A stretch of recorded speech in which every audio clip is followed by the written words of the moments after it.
MK. Stalin அவர்களை போயிட்டு விஜய் வந்து சந்திக்கிறாங்க அப்படிங்கிறது வந்து பெரிய நியூஸா இருக்கு. ஏன்னா இது வரைக்கும் ஆப்போசிட்ல இருக்கிறவங்க எப்படி போய் மீட் பண்ணிக்க முடியும் அப்படிங்கிறது, இது வந்து மரியாதை நிமித்தமான ஒரு சந்திப்பு தானா? வேற என்னவா இருக்குன்றீங்க? அரசியல் உடன்பாடுன்றீங்களா? உடன்பாடு வாய்ப்பு இல்லை. அப்புறம் அது தெரியுது இல்ல, அது ஒரு மரபு தான். எதிர்கட்சி தலைவராக உதயநிதி ஸ்டாலின் அவர்கள் வந்திருக்காங்க. களம் வந்து விஜய் அவர்கள் வெர்சஸ் உதயநிதி ஸ்டாலின் அவர்கள் அப்படி மாறிடுச்சா? இன்னைக்கு யாருக்கும்ன்றதெல்லாம் இல்லை, மக்களுக்கான ஒரு முதல்வரா, தமிழகத்தினுடைய முதல்வரா இன்னைக்கு தலைவர் தளபதி அவர்கள் வந்திருக்கிறாரு. அது மக்கள் ஆட்சியை கொடுப்பாருன்றதுக்கு தான் முதல் கையெழுத்து போட்டிருக்கிறாரு. போதையை ஒழிப்பென்றிருக்கிறாரு, பெண்களை பாதுகாக்கணும்னு சொல்லியிருக்கிறாரு. வந்த உடனே கஜானா காலி ஆயிடுச்சுன்னு சொல்லி மக்களை வந்து அச்சுறுத்தாதீங்க, 10 நாள் கழிச்சு சொல்லலாமா? பதிவு பண்ணி திரும்ப அண்ணன் என்ன, நான் என்ன கேட்குறேன், அண்ணன் திரும்ப சொன்னாலும் இவர் மு.க. ஸ்டாலின் அவர்களே சொன்னாலும் உண்மை என்ன? வெள்ளை அறிக்கை தரேன் இருக்கிறாரு. பயமுறுத்தாதீங்கன்னு சொன்னா அப்ப இருக்குது, பெட்டி நிறைய ஃபுல்லா இருக்குதுன்னு சொல்லி மக்களை சந்தோஷப்படுத்தணுமா? 200 யூனிட் வந்து ஃப்ரீ கரண்ட்னு சொல்லிட்டு அப்போ வந்து எல்லாருக்கும் தான் சொன்னீங்க. ஆனா இப்போ வந்து 500 யூனிட் வரைக்கும் அதுக்குள்ள யூஸ் பண்றவங்களுக்கு 200 யூனிட் வந்து ஃப்ரீன்னு சொல்றீங்க. யார் கேட்கறது? அதை சொல்லுங்க. திமுக தான். நீங்க அதை கேட்கறதுக்கு அருகதை, யோகியதை உங்களுக்கு இருக்கான்னு கேட்குறேன். மாதந்தோறும் மின்கட்டண அளவு கொண்டு வருவோம். நீங்க மாதந்தோறும் மின்கட்டண அளவு கொண்டு வந்தீங்களா? சொத்து வரி உயர்த்த மாட்டோம்னு சொன்னீங்க, கழிவு நீருக்கு வரி உயர்த்த மாட்டோம்னு சொன்னீங்க, கல்வி கடன் ரத்து பண்ணுவேன்னு சொன்னீங்க, படிக்கக்கூடிய மாணவர்களுக்கு மிதிவண்டியும் மடிக்கணினியும் ஆரம்பத்துல இருந்தே கொடுப்பேன்னு சொன்னீங்க, கல்லூரி படிப்பை முடிச்சுட்டு போறவனுக்கு மடிக்கணினி கொடுத்துட்டு இருக்கீங்க. திமுகவுக்கு யோகியதைன்ற ஒண்ணு இருக்கா? வெக்கம், மானம், சூடு, சொரணை, ஆட்சி நடத்தக்கூடிய திறமை எதுவுமே கிடையாது. நீங்க போய் இன்னைக்கு இதை சொல்றீங்க. ஸ்பீச்ல வந்துட்டு விஜய் அவர்கள் குறிப்பிட்ட அந்த ஒரே ஒரு பவர் சென்டர் தான் அப்படிங்கிறது பேசு பொருளா இருக்கு. அப்படின்னா என்ன மீனிங்? அவர் தான் தடி எடுத்தவங்களாம் தண்டல்காரனா இருந்துட்டீங்க. அப்பா ஒரு டீமு, குட்டி அப்பா ஒரு டீமு, அவருக்கு ரைட்டு ஒரு டீமு, லெஃப்ட் ஒரு டீமு, மாப்பிள்ள ஒரு டீமு, இவர்கிட்ட பேசுறாங்க அவர்கிட்ட பேசுறாங்கன்றதெல்லாம் இருக்கும். அதெல்லாம் இங்க எதுவுமே கிடையாது. வெளிப்படையான ஒரு அரசியல் தான் நடக்கும் அப்படின்றத ஆணித்தனமா சொல்லியிருக்கிறாரு. அவர் பலமுறை பதிவு செஞ்சிருக்கிறாரு. நியூஸின் நேயர்களுக்கு வணக்கம். இன்றைக்கு நேர்காணல நம்ம கூட இணைஞ்சிருக்காங்க தாவேகா நிர்வாகி திரு ஜலீல் அவர்கள். நிறைய கேள்விகள் கேட்க போறோம், வாங்க பேசலாம். வணக்கம் சார். வாழ்த்துக்கள். எப்படி இருக்கீங்க?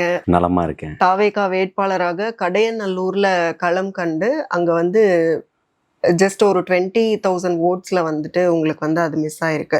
இன்னொன்று, கடையநல்லூர் வந்து நாங்கள் கேள்விப்பட்ட வரைக்கும் ரொம்ப டஃப்பான ஒரு ஏரியான்னு சொல்றாங்க. பிகாஸ் வந்து அங்கே வந்து இந்த முறை நிறைய இடங்கள்ல தாவேகா மிஸ் பண்ண இடங்கள் எதுன்னு பார்க்கும்போது முஸ்லிம்ஸ் நிறைய இருக்கிற அந்த முஸ்லிம் ஓட்டர்ஸ் எங்கெல்லாம் அதிகமாக இருக்காங்களோ அங்கெல்லாம் டிஎம்கேக்கு ஃபேவராக போயிருக்கு அப்படின்ட்டு. அப்போது இன்னும் முஸ்லிம்கள் வந்து இன்னும் விஜய் அவர்களை நம்பாமல் இருக்கிறாங்களா? கடையநல்லூர் எவ்வளோ சவாலாக இருந்தது? இல்லை, இஸ்லாமியர்கள் நம்பாமல் இருக்கிறார்களா அப்படின்ற ஒரு வந்து பொத்தாம் பொதுவான ஒரே கேள்விக்குள்ளே வந்து இதை வந்து அடைக்கிட முடியாது.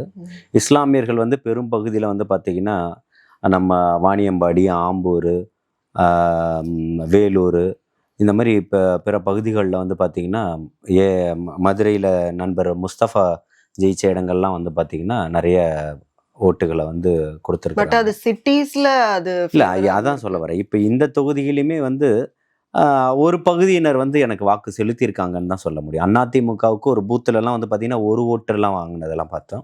திமுக அந்த இடத்துல 100 ஓட்டு வாங்கியிருந்தது, எனக்கு 256 ஓட்டுகள் விழுந்துருது. ஸோ அதையெல்லாமே வந்து பார்க்க முடிஞ்சிச்சு.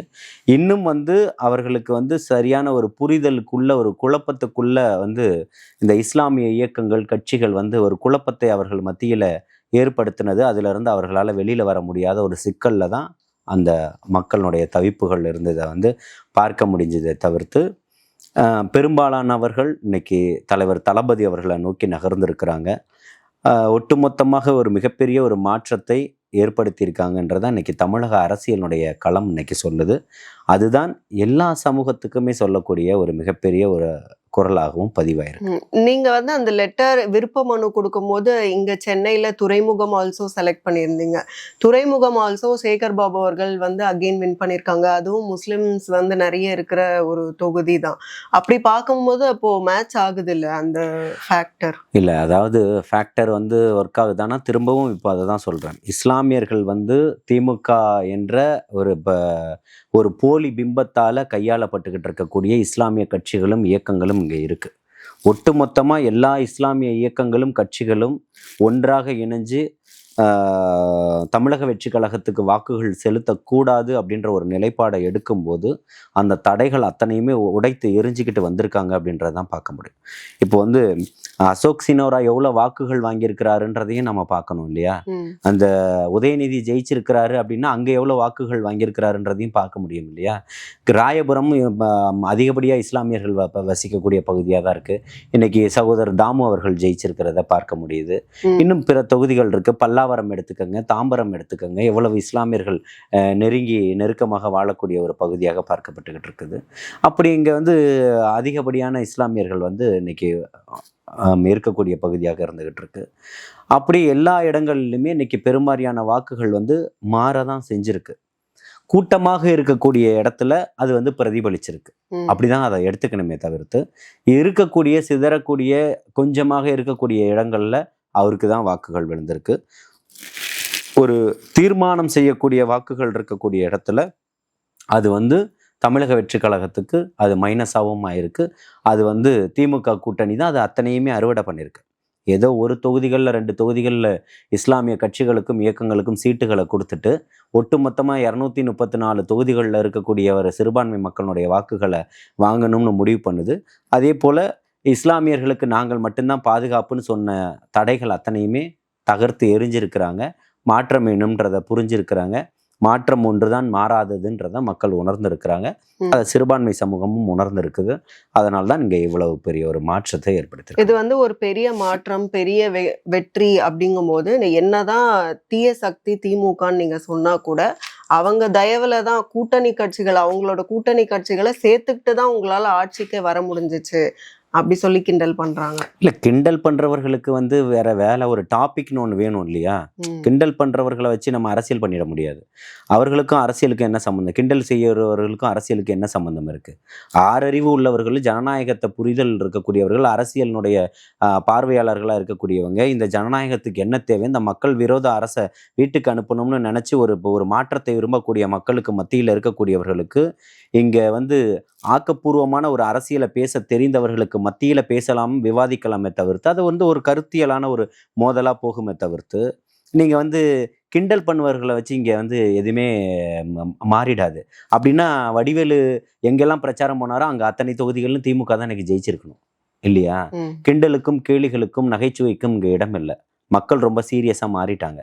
நீங்கள் செய்யக்கூடிய கிண்டல்களும் கேள்விகளும் அப்போ திமுகவினுடைய ஒரு கைப்பார்வையாக தான் அண்ணன் விடுதலை சிறுத்தைகள் இருக்கா, கம்யூனிஸ்டுகள் இருக்கான்னா அவர்களை சிறுமைப்படுத்தக்கூடிய வேலைகள் இல்லையா? அவர்களுக்கான கட்சி அது. திமுக தொடங்குறதுக்கு முன்னாடி காங்கிரஸ் தொடங்கிடுச்சு. திமுக தொடங்க முன்னாடி கம்யூனிஸ்டுகள் தொடங்கிட்டாங்க. அதை ஒத்துக்கிறீங்களா இல்லையா? அப்போ உங்களுடைய பார்வை என்னவா இருக்கு? அரசியலுடைய மூடர்களா யாரா இருக்கீங்க? நீங்க தான் இருக்கீங்க. அதுக்கு நீங்க போய் அரசியல் கத்துக்கிட்டு வாங்க.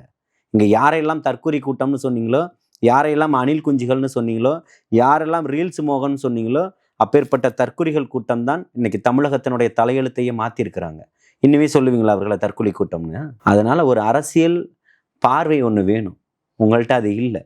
இன்னைக்கு மக்கள் வந்து அதை வந்து வெளிப்படுத்திட்டாங்கன்னு சொல்லுவோம். வந்தே மாதரம் அப்போ அது முதல்ல பாடினாங்க, அப்புறம் தேசிய கீதம் பாடினாங்க, கடைசியா தான் வந்து தமிழ் தாய் வாழ்த்து. அப்போ தாவேகாவும் இதை ஆதரிச்சா எப்படி?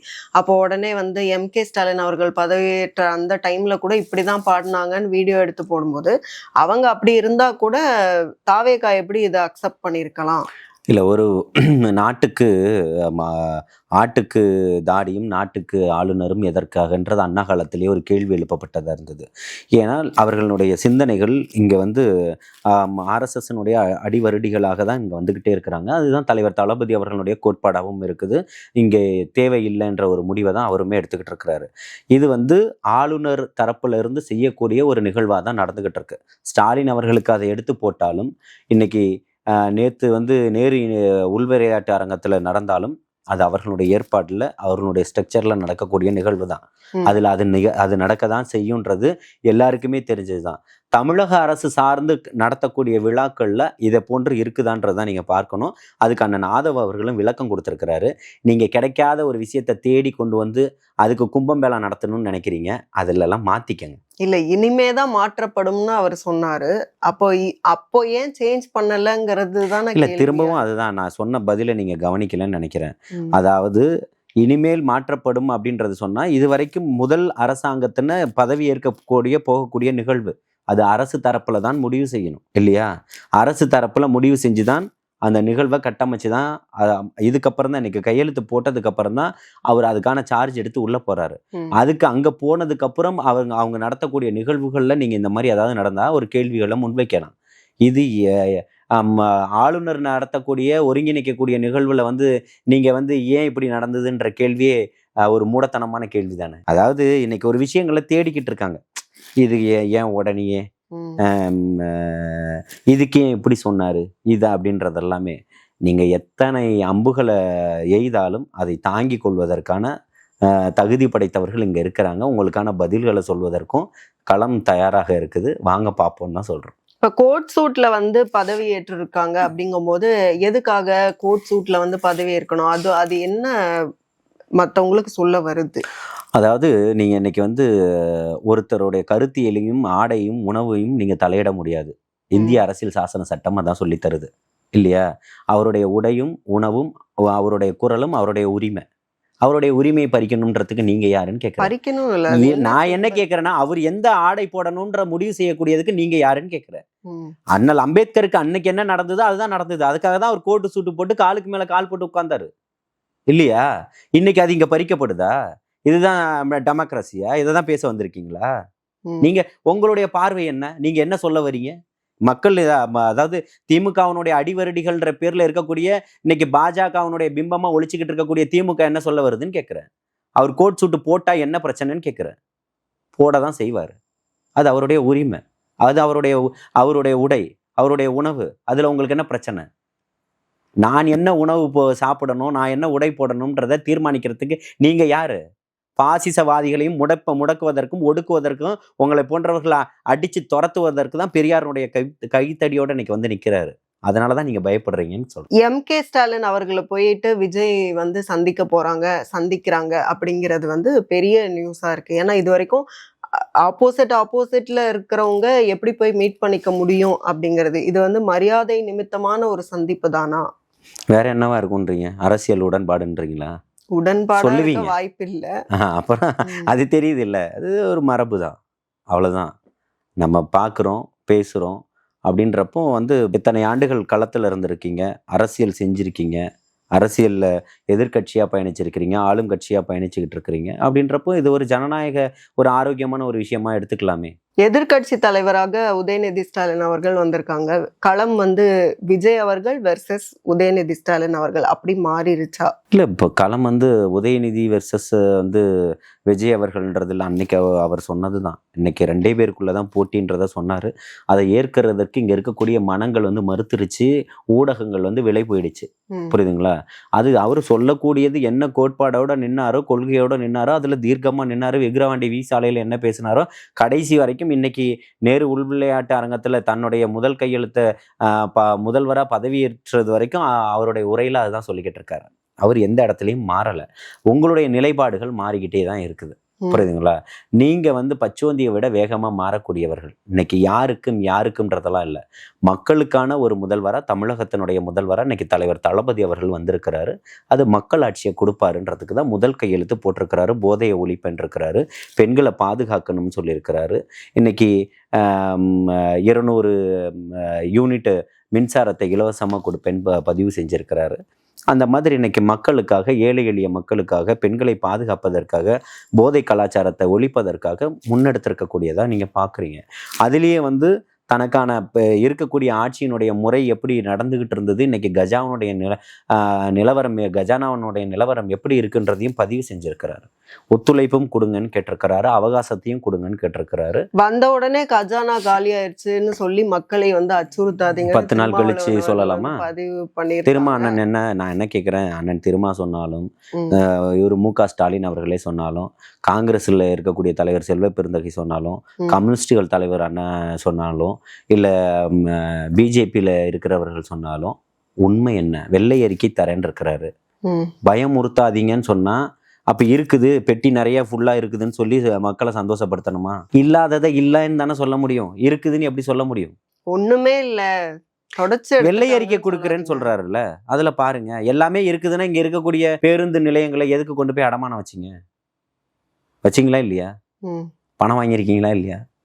பேருந்துகளையும் பேருந்து நிலையங்களையும் அடமானம் வச்சிருக்கீங்களா இல்லையா கடந்த ஆட்சி காலங்கள்ல? அதை ஒத்துக்கணும்ல, அதுக்கு மனசு வேணும், உங்கள்கிட்ட இல்லை.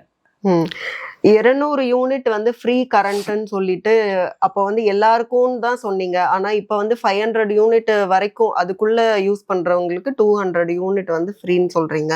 அப்போ ஏன் வந்து தெளிவா சொல்லும் போதே வந்து நீங்களும் அப்போ மத்தவங்கள மாதிரி தானே அப்போ எல்லாருக்கும் சொல்லிட்டு யார் கேட்கறது? அதை சொல்லுங்க.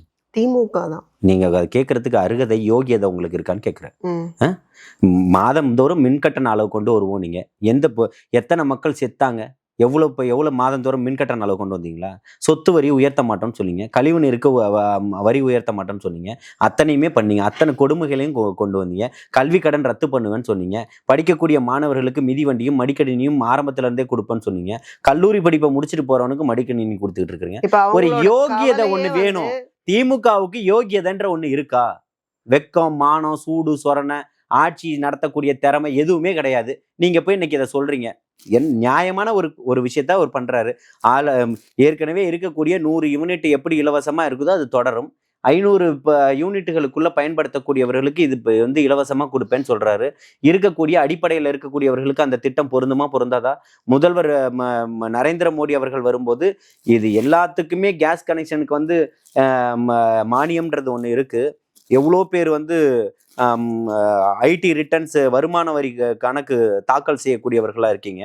அதுல வேணாம்னு நினைக்கக்கூடியவர்கள் வந்து அதை சலுகையா அதை நீங்க வந்து வேணாம்னு தவிர்க்கிறவர்கள் தவிர்த்துக்கலாம்னு சொல்லியிருக்கிறாங்க எவ்வளோ பேர். அதுல எவ்வளோ பேர் வந்து அதுல இருந்து பின்வாங்கினாங்க. அரசாங்கத்துக்கு எவ்வளவோ லாபம் வந்ததுன்னு சொல்றாங்க. அந்த மாதிரி நீங்க ஒரு ஒரு ஒரு ஒரு வசதியான வாழ்க்கையை வாழக்கூடியவர்களுக்கு அது வந்து பெரிய விஷயம் கிடையாது. அந்த 100 யூனிட்டுக்கும் சேர்த்து பணம் கட்ட இருக்கிறவர்களுக்கு அது வந்து ஒரு நிதிச்சுமையாக இருக்கக்கூடியவர்களுக்கு பெரிய விஷயம் தானே. அதை நீங்க பார்க்கணும்ல. அவங்க வந்து எல்லாருக்குமே வந்து 100 யூனிட் வந்து ஃப்ரீயா கொடுத்தாங்களாம். எல்லாருமே வந்து கோரிக்கை வச்சாங்களே, 100 யூனிட் இலவசம் வேணா, மாசந்தோறும் மின்கட்டண அளவை கொண்டு வாங்கன்னு சொல்லிட்டு ஏன் பண்ணல? அதுக்கு யோகியதை இருக்கா சொல்றதுக்கு? உங்களுக்கு தகுதி இருக்கா? மக்களுடைய பிரச்சனையை பேசுறதுக்கு உங்களுக்கு தகுதி இருக்கா? அதனாலதான் உங்களை தொடச்சு தூக்கி போட்டுட்டாங்க. இன்க்ளூடிங் முன்னாள் முதல்வரையும். அதாவது இதுவரைக்கும் அரசியலுடைய வரலாற்று களத்துல இன்னைக்கு திமுகவுக்கு இப்படி ஒரு நிலைமை ஏற்பட்டுதான்றதை கேள்விக்குறியாக்கிட்டு போயிட்டாங்க. ஆயிடுச்சுல்ல. அன்னைக்கே நான் சொன்னேன், உங்கள்ட்ட பலமுறை சொல்லியிருக்கேன், மக்களை சாதாரணமா நினைச்சு இடம் போட்டுறாதீங்க. இங்க மக்களுக்கான தலைவர் ஒருத்தர் வந்திருக்கிறாருன்னு சொன்னேன். யாருமே நீங்க வந்து கண்மூடித்தனமா இருந்துட்டீங்க. இது வந்து அரசியலுடைய வரலாற்றுல இல்லாதது. 100 ஆண்டு கால அரசியலை நோக்கி இன்னைக்கு பயணப்பட்டுக்கிட்டு இருக்கிறோம். சுதந்திர இந்தியாவில் 80 ஆண்டுகளை கடந்து போய்கிட்டு இருக்கோம். இன்னைக்கு இந்த 75 ஆண்டுகள், இந்த 70 ஆண்டுகளுக்கு மேலாக திராவிட கட்சிகள் இந்த மண்ணை மாத்தி ஆண்டுகிட்டு இருக்கு. இன்னைக்கு 2 பேரும் ஒரே வரிசையில போய் உட்கார்ந்துகிட்டு இருக்கிறீங்க. மாத்திட்டாரா? அதான் இன்னைக்கு ஒரு மிகப்பெரிய ஒரு வெட்கை ஒண்ணு இருந்தது, அது இன்னைக்கு வெளிப்பட்டுருச்சு. நீங்க பஸ்ஸை விடாம நிறுத்திருக்கலாம் ஓட்டு போடுறதுக்கு. என்ன, ஒவ்வொருத்தனுடைய குமுறலையும் பதிவு செஞ்சுட்டான். எத்தனை பேருடைய போராட்டங்களும் கண்ணீரும் வலியும் வேதனையும் இதுக்கு பதில் சொல்லும். எத்தனை கூலி தொழிலாளிகள் சாலையில இறங்கி போராட்டம் பண்ணி கண்ணீரும் கம்பளையுமா ராத்திரி முழுக்க என்னுடைய அக்கா தங்கச்சிங்க தூய்மை பணியாளர்களை உட்கார்ந்து எத்தனை மண்ணை வாரி தூக்கி போட்டு சாபமா விட்டாங்க 100 ரூபாய் கூலிக்காக. அவங்களுடைய கதறல் சத்தம் அன்னைக்கு உங்களுக்கு கேட்கலையே. அதை பத்தி பேசுங்க. ஸ்டாலின் அவர்களுக்கு சொல்றேன், அவருடைய மகன் பேசுவாரா? இல்லை எல்லாத்துக்குமே காரணம் இன்னைக்கு இவர் தான் பேசக்கூடிய சேகர் பாபு பேசுவாரா? இல்லை அன்னைக்கு நகராட்சி துறையினுடைய அமைச்சராக இருந்த KN நேரு பேசுவாரா? வாங்க, எல்லாருக்குமே இருக்கு. இன்னைக்கு சட்டமன்றத்துல சந்திப்போம்னு சொல்றேன். ஊழலை ஒழிக்கிறது தான் வந்து ஒரு பெரிய விஷயமாக முன்னெடுத்திருக்காங்க. அப்படிங்கும் போது அதை ஒழிக்கிறது வந்து சாதாரண விஷயம் இல்லை. குறிப்பா வந்து அரசியல்வாதிகள் ஊழல் பண்றதை காட்டிலும் அதிகாரிகள் தான் வந்து நிறைய இடங்கள்ல தப்பு பண்றாங்க. அப்படிங்கும் போது அவங்கள வந்து கட்டுப்படுத்துறதுங்கிறது, விஜய் ஒரு ஆள் வந்து கட்டுப்படுத்துறதுங்கிறது ரொம்ப சவாலான விஷயம் தானே. என் வீட்டுல நான் திருந்தேன்னா என் வீடு திருந்தும், என் வீடு திருந்துச்சுன்னா என் தெரு திருந்தும், என் தெரு திருந்துச்சுன்னா என்னுடைய ஊர் திருந்தும். இதுதான் வந்து வழக்கம். அதானே? நீங்க 5 ரூபா வேணுன்றதுக்காக அதிகாரிகள் 50 ரூபா லஞ்சம் வாங்க சொன்னது யாரு? அரசியல்வாதிகள் தானா? வேற யாரு? நேர்மையான அரசாங்கத்தை கொடுக்கணும்னா அப்ப எல்லா லஞ்சத்தையும் அரசியல்வாதிகளே அதிகாரிகளே வாங்கிட்டாங்கன்னு சொல்ல வரீங்களா? ஒட்டுமொத்த அதிகாரிகளையும் சொல்ல வரீங்களா? அரசியல்வாதிகளுக்கு தொடர்பு இல்லைன்னு சொல்ல வரீங்களா? அப்படி தொடர்பு சொல்லுவோமா? இருக்கு. ஆனா அதிகாரிகள முதல்ல கட்டுப்படுத்தினாதான் அங்க வரைக்கும் போகாதுன்னு பத்திரிகையாளர்கள் பேசிக்கிட்டு இருக்காங்க. அதுக்காக தானே வந்திருக்கிறாரு. ம். அதுக்காக தான் வந்திருக்கிறாரு. அதிகாரிகளை கட்டுப்படுத்துவதற்காக தான் வந்திருக்கிறாரு. கஞ்சா போதை அது இதுவரைக்கும் வந்து ரொம்ப அந்த பரவல் நிறைய இருந்திருக்கு. அது எங்க இருந்து வருது அப்படிங்கிற அந்த டீடைல்ஸ் இல்ல இதுவரைக்கும். ம். சோ அதெல்லாம் வந்து கண்டுபிடிச்சு அதை வந்து வராம தடுக்கிறதுக்கான நடவடிக்கைகள் என்ன இருக்கு? 10 மணி நேரத்துல எல்லாத்தையும் பண்ணிடலாம். காமெடியா இல்ல நீங்க கேக்குற கேள்வி? இப்ப கூட வந்து சேலம்ல வந்து இல்ல உங்களுக்கு இது கஞ்சா காமெடியா போதையில இல்லையான்னு கேக்குறேன். தகராறு, ஒருத்தவங்கள கொன்னு வீடியோ போட்டிருக்காங்க. சரி. அப்போ இம்மீடியட் ஆக்ஷன் வேணும். எப்படி 10 மணி நேரத்திலேயே தமிழ்நாட்டினுடைய தலையெழுத்து. இப்போ இன்னைக்கு தான் போய் உட்கார்ந்துருக்கிறாங்க. எம்எல்ஏவாவே இன்னைக்கு தான் பொறுப்பே ஏத்துக்கிட்டு இப்படிலாம் இருக்கிறாரு. கேட்பாங்க. இல்ல அதுக்காக அத நீங்க கேட்பீங்க. உங்களுக்கு வாய் வந்து எல்லா டிசைன்லயும் இருக்கு. அதனால கேட்பீங்க. ம். ஊடகங்கள் இல்லையா? ஊடகங்கள்னு இல்ல. ஆ. விஜயை எதிர்க்கக்கூடியவர்கள் அத முன்வைப்பாங்க. நீங்க வேணா பாருங்க இன்னைக்கு இல்ல அத உங்களை பத்தியில நாங்க கவலையே படலையே. ம். பேராதரவு இன்னைக்கு மக்கள் கொடுத்துருக்குறாங்க. உங்களுடைய ஒரே நெரேட்டிவ் வந்து நீங்க பாசிசம் தான். அது எங்களுக்கு புரியுது. ம். அது புரிஞ்சதுனால தான் இன்னைக்கு மக்கள் ஜெயிக்க வச்சிருக்காங்க. பாசிசத்தை வேரோட அறுத்துட்டாங்களா இல்லையா? பிஜேபி எத்தனை இடத்துல ஜெயிச்சிருக்கு? ஒரே ஒரு இடம். அப்புறம் போன முறை எத்தனை இடத்துல ஜெயிச்சிங்க? 4. இப்போ அதுதான் தெரியும் மக்களுக்கு என்ன பண்ணணும்னு சொல்லிட்டு. எப்படி நகர்த்தணும். இந்த நேத்து அவர் கையெழுத்து போட்ட உடனே கஞ்சா உள்ள வந்துருச்சா? நேத்து நைட்டு புடிச்சிட்டாங்களா? சிரிப்பா இல்லையா அதெல்லாம் கேட்கறதுக்கு? மு.க. ஸ்டாலின் அவர்கள் வந்து இருக்கும் போதே வந்து சென்டர்ல இருந்து நிதி வரலன்னு சொல்லிக்கிட்டே இருப்பாங்க. இப்ப நீங்க ஆல்சோ வந்து அவங்களை எதிர்க்கிறீங்க. அப்போ வந்து உங்களுக்கு மட்டும் எப்படி நிதி தருவாங்க? ஈவன் வந்து காங்கிரஸோட இப்ப நீங்க கூட்டணி வச்சிருக்கீங்க. அப்ப டெஃபினட்டா அவங்க நிதி தர மாட்டாங்க. அது இல்ல எப்படி நிதி சமாளிப்பீங்க? தராங்களா இல்லையா? அது எப்படி சமாளிக்க போறாங்கன்னு அவரு எப்படி சமாளிச்சாரு? அவர் வீட்டுல இருந்து எடுத்துட்டு வந்து போட்டாரா? அவர் சொந்தமா கம்பெனி நடத்திட்டு இருக்கிறாரா? அதை வச்சு தமிழ்நாடு மக்களை பாதுகாத்துட்டாரா? என்ன சொல்ல வரீங்க? திருப்பியும் மக்களை நீங்க குழப்பவாதியாக்குறீங்க, ஏமாத்தணும்னு நினைக்கிறீங்க. நிதி தரலன்னா இல்ல என்ன? நான் என்ன கேட்குறேன், நீங்க இன்னைக்கு அவர் வந்து முதல்ல ஆதரவு கொடுக்கும்போது என்ன ஆதரவுன்னு நீங்க ஆட்சி அமைப்பதில் எங்களுக்கு எந்த ஆட்சேபனையும் இல்லை. 6 மாசம் பார்ப்போம். இல்லைன்னா வந்து மக்களுக்கான இந்த வந்து உரிமை தொகை திட்டங்கள் வரலன்னா நாங்க வந்து இது பண்ணோம். ஏன் நீங்க தான் ஜிடிபி லெவல் 11.7% உயர்த்தி வச்சுட்டு போயிருக்கீங்களே. தமிழ்நாடு தான் வளர்ச்சி பாதையில போய்கிட்டு இருக்குது. அதை கட்டு அடுக்கி வச்சுட்டு போயிருக்கீங்களே. ஏன் இந்த இந்த இந்த இந்த பதிவு எதுக்காக நீங்க சொல்ல வரீங்க? உங்களுடைய நோக்கம் என்ன? 6 மாசத்துல அப்படி கலைச்சிருவீங்களா உடனே ஆட்சிய? 6 மாசத்துல நீங்க என்ன ஆக போறீங்க? பல கேள்விகளுக்கு பதில் சொல்ல வேண்டியது இருக்கு. போன வாரம் வரைக்கும் உங்களுடைய அமைச்சருக்கு சிபிஐ வழக்கு பதிவு செய்யணும்னு சிபிஐ சொல்லிக்கிட்டு இருக்குது. மக்களை பாதுகாக்கிறது எப்படின்னு தளபதிக்கு தெரியும். முதல்வர் பார்த்துப்பாரு அதை எல்லாத்தையுமே. என்ன நீங்க உங்களை பாதுகாத்துக்கங்க முதன்னு சொல்றேன். ஸ்பீச்ல வந்துட்டு விஜய் அவர்கள் குறிப்பிட்ட அந்த ஒரே ஒரு பவர் சென்டர் தான் அப்படிங்கிறது பேசு பொருளா இருக்கு. அப்படின்னா என்ன மீனிங்? அவர் தான் தடி எடுத்தவங்களாம் தண்டல்காரனா இருந்துட்டீங்க. அப்பா ஒரு டீமு, குட்டி அப்பா ஒரு டீமு, அவருக்கு ரைட்டு ஒரு டீமு, லெஃப்ட் ஒரு டீமு, மாப்பிள்ள ஒரு டீமு, இவர்கிட்ட பேசுறாங்க அவர்கிட்ட பேசுறாங்கன்றதெல்லாம் இருக்கும். அதெல்லாம் இங்கே எதுவுமே கிடையாது. வெளிப்படையான ஒரு அரசியல் தான் நடக்கும் அப்படின்றத ஆணித்தனமா சொல்லியிருக்கிறாரு. அவர் பலமுறை பதிவு செஞ்சிருக்கிறாரு. இப்போ அதான் வெளிப்படையா சொல்லியிருக்கிறார். நிறைய பேர் வந்து விஜய் அவர்களுக்கு சஜஸ்ட் பண்ணது வந்து பெரம்பூரா திருச்சி கிழக்கான்னு கேட்கும்போது திருச்சி வந்து சென்டர், அதனால அவர் வந்து அதை தக்க வச்சுக்கணும்னு தான் நிறைய பேர் சொன்னாங்க. ஆனா அவர் வந்து அதை தான் ரிசைன் பண்றாரு. ஒய் வந்து பர்டிகுலரா பெரம்பூரை வந்து அவர் ஏன் வந்து சூஸ் பண்ணாருங்கிறதுக்கான பர்டிகுலர் ரீசன் எதுவும் இருக்குதா? அதாவது ரீசன்லாம் இது ஜனநாயக நாடுங்க. யார் வேணா எங்க வேணா நிக்கலாம். ராகுல் காந்தி வந்து இதுல நிக்கலையா? வயநாடுல நிக்கலையா? நான் இங்க இருந்து போய் கடையநல்லூர்ல நிக்கலையா? இதுக்கு என்ன ரீசன்? அதுக்கெல்லாம் ரீசன்லாம் இல்லை. விசில் சின்னத்தை பார்த்தோம், அந்த முகத்தை பார்த்து ஓட்டு போடுறதுக்கு மக்கள் தயாரா இருந்தாங்க. இது அங்க போகணும் இங்க போகணும்லாம் இல்லை இல்லையா? இன்னைக்கு ஒட்டுமொத்த சென்னை இன்னைக்கு யாரா இருக்கிறா? தாவேகா. அப்புறம் எங்கேயோ இப்ப திருவான்மியூர்ல இருக்கக்கூடிய சகோதரர் தாமு போயிட்டு ராயபுரத்துல நின்று ஜெயிக்கிறாரு. எப்படி நின்னாரு? இங்க இதுல வேப்பேரியில இருக்கக்கூடிய நண்பர் முஸ்தபா போயிட்டு மதுரை கிழக்குல நின்று ஜெயிக்கிறாரு. எப்படி ஜெயிக்கிறாரு? இதெல்லாம் வந்து இப்போ அது அவங்களுடைய விருப்பம்.